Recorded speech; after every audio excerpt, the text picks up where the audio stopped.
नमस्कार। शिक्षा समस्या और समाधान चैनल से जुड़े हुए आप सभी सदस्यों का हार्दिक वंदन करती हूँ मैं। साथियों, जैसा कि हमने बताया है कि शिक्षा समस्या और समाधान चैनल विशेष रूप से शिक्षा गुणवत्ता सुधार हेतु समाधान परक पहलू रखने के लिए प्रारंभ किया गया है। चर्चा करें तो आज का जो हमारा विषय है वह है कि पट्टी और कलम के माध्यम से हम भाषा और गणित विषय की गुणवत्ता स्तर में कैसे सुधार कर सकते हैं। इसके पूर्व दोस्तों हमारी बात हुई थी कि शिक्षा गुणवत्ता पालक बालक शासन शिक्षक सबके लिए एक बड़ी चुनौती है, जबकि समाधान केवल 50 रुपये में संभव है। ये इस 50 रुपये में समाधान कैसे संभव है, इसके बारे में भी हमारी बात हुई थी कि प्राथमिक शाला के सभी विद्यार्थियों के पास पट्टी और कलम ज़रूर होना चाहिए, अनिवार्य होना चाहिए, और इसमें 50 रुपया का खर्च पर्याप्त है। जब से पट्टी और कलम बंद हुआ है, वास्तव में शिक्षा गुणवत्ता तब से बहुत अधिक प्रभावित हुई है। इस बात पर भी हमारी चर्चा हो चुकी है साथियों दूसरे अंक में, कि जब पहली बार बच्चा पट्टी और कलम हाथ में पकड़ता है लिखने के लिए, तो कलम पकड़ने के बाद वह कितना आनंदित होता है और किस किस प्रकार की आकृतियाँ वह अपने मन से बनाता चला जाता है। केवल पट्टी की ही बात नहीं, वह जब देखता है कि मैं हाथ को जब घुमाता हूँ कलम लेकर के तो कुछ उभरता है, कुछ बनता है, तो वह अपने पट्टी के अतिरिक्त फर्श में भी और दीवारों में भी आकृतियाँ बनाना शुरू कर देता है, जो कोई निश्चित आकृति नहीं होती, लेकिन वह बच्चे को बहुत आनंद आकृति प्रदान करती है। कई बार उसके इस निरर्थक दिखने वाले, गंदे दिखने वाले आकृति को देख करके अभिभावक और शिक्षक उसको डांटते भी हैं, जबकि वास्तव में बच्चा आनंदित है, उसको डांटना उचित नहीं है, क्योंकि जब वो इस प्रकार की हरकतें कर रहा है तब भी हमको शिक्षकों को और अभिभावकों को समझना होगा कि वह सीखने की प्रक्रिया के दौर से गुजर रहा है। सीखने की प्रक्रिया के दौर से कैसे गुजर रहा है? वो हाथ घुमा रहा है कलम पकड़ के, कलम पकड़ने का अभ्यास कर रहा है वो, और लिखते समय कलम में कितना दबाव पड़ना चाहिए, ये तीनों क्रियाएं वो सीख रहा है, जो लिखना सीखने के लिए प्रारंभिक अभ्यास है। जब इस प्रकार की क्रियाएं बच्चा करता है तो हमने कहा था कि इन प्रकार की क्रियाओं को बच्चों को करने देना चाहिए, स्वतंत्रतापूर्वक उत्सवपूर्वक उसको इस प्रकार कार्य को करने देना चाहिए। इसके बाद भी शिक्षक को वर्णमाला सिखाने के लिए कुछ और आकृतियों का अभ्यास यदि शिक्षक करा लें, अभिभावक करा लें, तो बच्चा बहुत सरलता से वर्णमाला लिखना सीख जाएगा। उस आकृति के बारे में भी हमारी चर्चा हुई थी कि जैसे बच्चे को शिक्षक बताए कि गोल आकृति लिखना, आधा गोला, पूरा गोला, सर्पाकार आकृति, इस प्रकार की आकृति बच्चे को लिखने का अभ्यास कराएं। ये आधा गोला, इस प्रकार से आधा गोला, इस प्रकार से सर्पाकार की आकृतियाँ, इस प्रकार की खड़ी रेखाएं, इस प्रकार की आड़ी रेखाएं, इस प्रकार के तिरछी रेखाएं, पर्वत आकार की तिरछी रेखाएं, इन आकृतियों का अभ्यास भी शिक्षक कुछ दिन तक बच्चे को यदि कराए तो उसे वर्णमाला लिखने में बहुत सुविधा होगी। साथियों, हम समझते हैं कि वास्तव में यदि इस प्रकार की आकृतियों को बच्चा जब सीखता है तो वर्णमाला से इसका क्या संबंध है। थोड़ा सा हम वर्णमाला चार्ट की ओर गौर करें तो हम देखेंगे कि यहाँ पर ये अ की आकृति है, ये अ की आकृति है, और जब ये अ की आकृति बच्चा इसको देखकर बनाता है तो हम देखते हैं कि पहले आधा गोला, फिर आधा गोला, फिर छोटी सी आड़ी लाइन, फिर खड़ी लाइन, और उसके बाद शीरो रेखा। जब उसको दीर्घ आ लिखना होता है तो इसी आड़ी खड़ी लाइन के साथ इसी जब आ बनाने के बाद में एक और खड़ी लाइन खींचने के बाद उसका आ बन जाता है। उसके बाद आता है उ वर्ण। तो जब अ लिखना सीख गया है तो उ तो पहले से ही बनाना सीख जाता है बच्चा, आधा इतना बनाया वो अपने आप बन गया है। इसी प्रकार जब वो ई लिखना सीखता है तो आधा गोला, फिर आधा गोला और तिरछी रेखाएं, इस प्रकार से ई की आकृति बनती है, फिर दीर्घ ई की आकृति। और साथियों, हम देखते हैं कि ये क से लेकर के ज्ञ तक की जो आकृति है, कहीं पर किसी भी आकृति को हम उठाकर देख लें, जैसे ज की आकृति है, ज हमें बनाना होगा तो जैसे हम पहले शीरो रेखा खींचे, खड़ी लाइन खींचे, आड़ी लाइन खींचे और आधा गोला खींचे, ये हमारा ज बन गया। यहीं पर हम देखते हैं, थोड़ी सी तिरछी लाइन डाल दें तो हमारा अ से ज्ञ तक बन जाएगा ये। तो अ से ज्ञ तक के कोई भी अक्षर ऐसा नहीं है जो इन आकृतियों को, बच्चे ने जिस जो आकृति सीखी है इससे भिन्न कोई भी आकृति की आवश्यकता उसको नहीं पड़ती। इसलिए इन आकृतियों का अभ्यास यदि बच्चा पहले कर लेता है तो उसे वर्णमाला अ से ज्ञ तक लिखना सीखने में भी किसी प्रकार की दिक्कतें आती नहीं, पढ़ना तो पहले सीख चुका है। इस प्रकार जब बच्चा वर्णमाला सीख जाता है तो ये सीखने के बाद में हम देखते हैं कि बिना मात्रा वाले शब्द, मात्रा वाले शब्द, और उसके बाद में बच्चों को वाक्य पढ़ना सिखाया जाता है, जिससे कि हिंदी भाषा का में वो क्रमिक ढंग से वो भाषा को सीख सकता है। साथियों, प्राथमिक शाला में हिंदी भाषा के अतिरिक्त गणित भी एक प्रमुख विषय है ये करने के लिए। तो गणित में भी हम देखते हैं कि अब वर्तमान में हिंदी की जो गिनती है वो कम ही सिखाई जाती है, लेकिन उसको सिखाया जाना चाहिए, क्योंकि हम बोल चाल में, जैसे कहीं पर बच्चा बाजार गया है, अपने घर परिवार में बोलचाल के साथ आज भी हम हिंदी के ही अंकों का प्रयोग बोलचाल में करते हैं। तो भले ही हम लिखने के लिए अंतर्राष्ट्रीय इसके कारण से अंग्रेजी इसमें लिखें, लेकिन बोलने के लिए हमको सीखना बहुत ज़रूरी है हिंदी की गिनती को भी।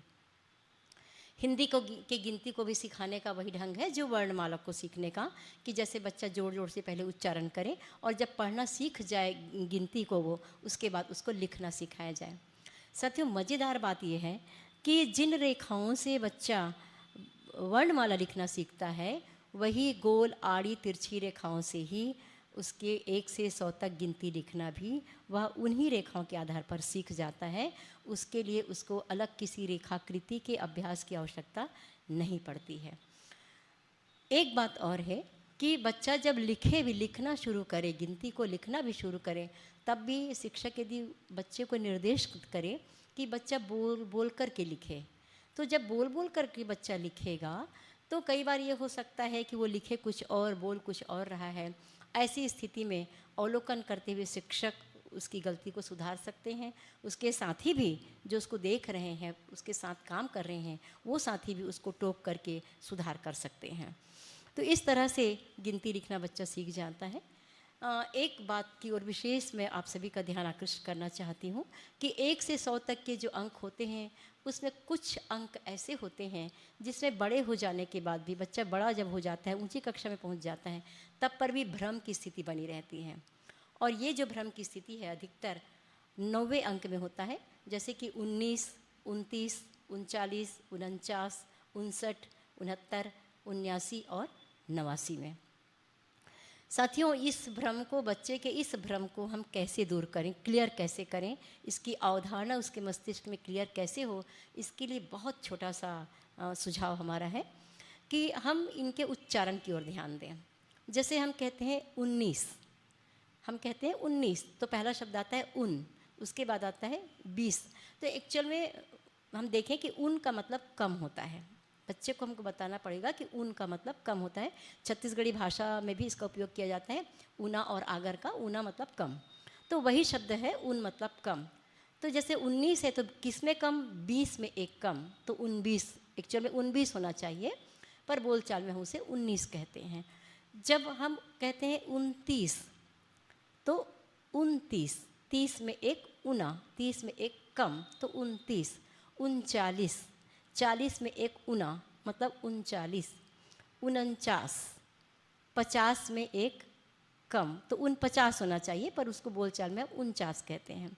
59, 60 शब्द आया है, दहाई का अंक 60 शब्द आया है, तो 60 में एक ऊना मतलब 59। 69 तो 70 में एक ऊना 69। 79, 79, 80 में एक कम 79, और 89, 89 शब्द में उन नहीं लगा हुआ है, तो 89 और 99 जो शब्द अंक है उसमें भ्रम की स्थिति अधिक नहीं आती, क्योंकि 89 में स्पष्ट है 9, 80, 89 है 8 और 9 का, और 99 में हम देखते हैं कि निन निन निन शब्द का जो उच्चारण है वो क्लियर है कि निन निन मतलब 9 9, 2 बार 9 लिखने से 99 होता है। साथियों, एक जगह जहाँ पर 79 हम कहते हैं और 89 कहते हैं, उन दोनों में 80 शब्द आता है, दोनों के अंदर में 80 शब्द आता है। तो इन शब्दों को हम बच्चों को बताना पड़ेगा, इसके भ्रम को दूर करना पड़ेगा। फिर से हम शब्द की ओर लौटेंगे कि 79 में उन है, किसमें एक उना, 80 में एक उना, तो 79। पर 89 शब्द में कहीं पर भी, 89 को जब हम देखते हैं तो 89 में कहीं पर भी उन नहीं लगा है। तो इसलिए ऐसी स्थिति में हम जब देखेंगे 89, तो 89 में हम देखते हैं कि 9 लिखा है और इसको ऐसे पढ़ेंगे तो 89 होता है, या इसके अंकों को भी हम देखेंगे, हिंदी में लिखेंगे तो ये ऐसा कहलाता है। तो 9 80, जैसे 80 और 81, 80 2 82, 80 3 83 होता है, 80 उसी प्रकार से 80 और 9 89 होता है। तो इस प्रकार से बच्चे के भ्रम को 79 और 89 दोनों में हम क्लियर कर सकते हैं, स्पष्ट कर सकते हैं। इसके साथ साथ इन भ्रम वाले अंकों के भ्रम को दूर करने के लिए शिक्षक एक काम और कर सकते हैं कि ऐसे ही अंकों को बार बार बच्चों को गिनती के चार्ट में पहचान बताने के लिए बुलाएं, या फिर पट्टी में लिखने के लिए बोले, शिक्षक जैसे बोले 59, बच्चों से कहें कि अपनी पट्टी में लिखो, या बच्चों से कहे कि बताओ बच्चे कि इसमें कौन कौन सा अंक आएगा। तो कुछ बच्चे बता सकते हैं 5 और 9, कुछ बच्चे 6 और 9 भी बोल सकते हैं। तो वहीं पर फिर शिक्षक को पलटना होगा कि 59 शब्द में किस में एक उना, तो 60 में एक उना, तो 60 में एक उना होगा तो 59 होगा। इसी प्रकार से बच्चे को मान लो शिक्षक कहते हैं कि 69 लिखो, 69 लिखने के साथ साथ में उसमें कौन कौन सा अंक आएगा, 69 किसके पहले आता है, 70 में एक कम को क्या कहते हैं।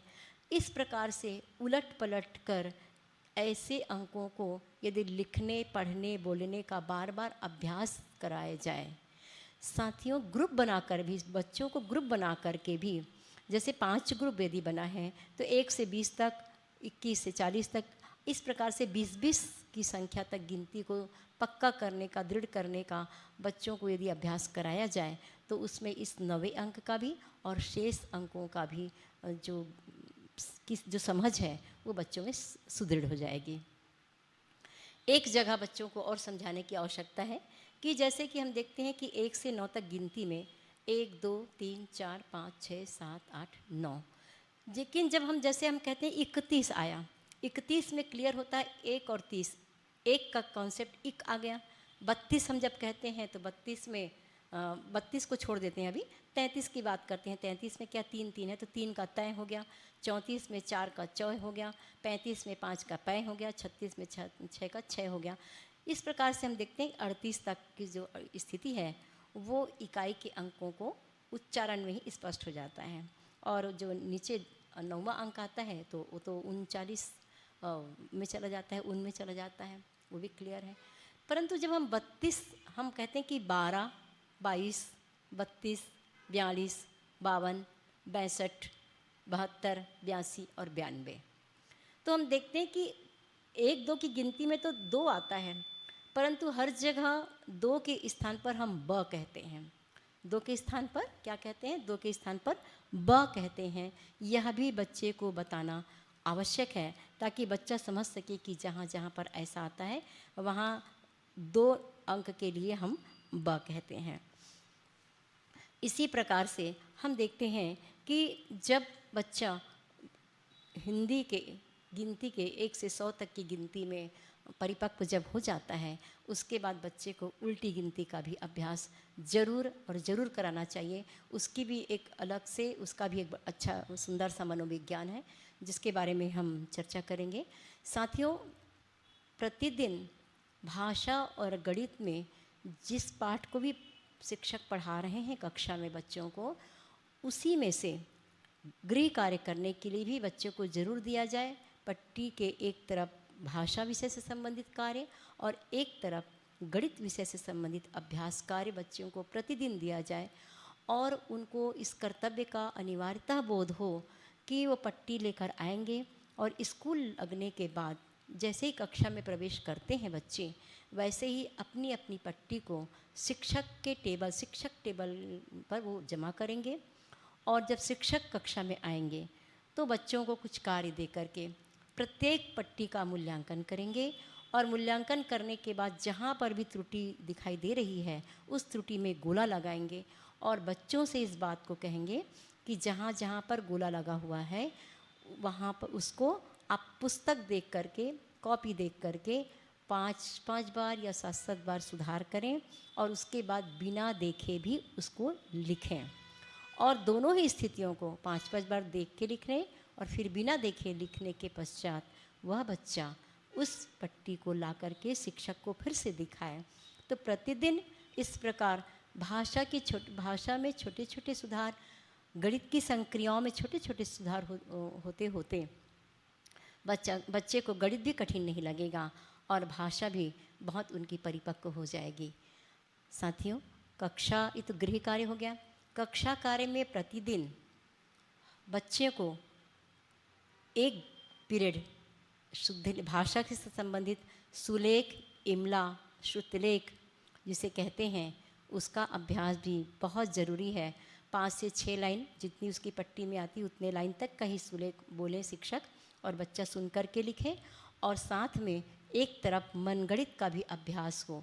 ये सुलेख क्या है, श्रुतलेख क्या है और मनगणित क्या है, इसके बारे में हम कैसे अभ्यास कराएं और 100 से 1 तक उल्टी गिनती में बच्चा शिक्षक को कहाँ पर चकमा दे सकता है, इन सभी बिंदुओं पर आगे के अंक में हम आपसे चर्चा करेंगे। तब तक के लिए आप सभी को बहुत बहुत धन्यवाद, सादर वंदन।